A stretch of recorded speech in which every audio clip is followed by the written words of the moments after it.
தமிழ்நாட்டில் முதல் கேள்வி, நீங்கள் என்ன ஆளுங்க? பிற மாநிலங்களில் முதல் கேள்வி, நீ தமிழனா? இரண்டாவது கேள்வி, நீங்கள் என்ன ஆளுங்க? வெளிநாட்டில் முதல் கேள்வி, நீ இந்தியனா? இரண்டாவது கேள்வி, எந்த மாநிலம்? மூன்றாவது கேள்வி, நீங்கள் என்ன ஆளுங்க? தினக்கூலியாக மாத வருமானம் பெறும் கடைநிலை ஊழியனாக இருக்கும் வரை இந்த கேள்விகளுக்கான வாய்ப்புகள் குறைவு. அதிகார பகிர்வு என்ற நிலையில் இந்த கேள்விகள் கட்டாயம் எழும்.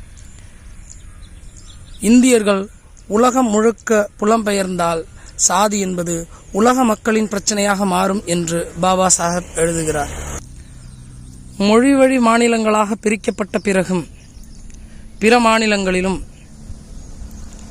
தனித்தொகுதிகளைத் தவிர பொது தொகுதிகளில் பட்டியலின மக்களால் கோலோச்ச முடியவில்லை. இனமோ மொழியோ நம் அதிகாரத்தை உறுதி செய்யவில்லை. தனித்தொகுதிகள் மட்டுமே இன்றும் நம் அதிகாரத்தை உறுதி செய்கிறது. மொழி ரீதியாக நாம் ஒருங்கிணைந்தால் இந்த நிலம் அக்ரஹாரம், ஊர்த்தெரு, சேரி என்ற கட்டமைப்பில்தான் இயங்கும்.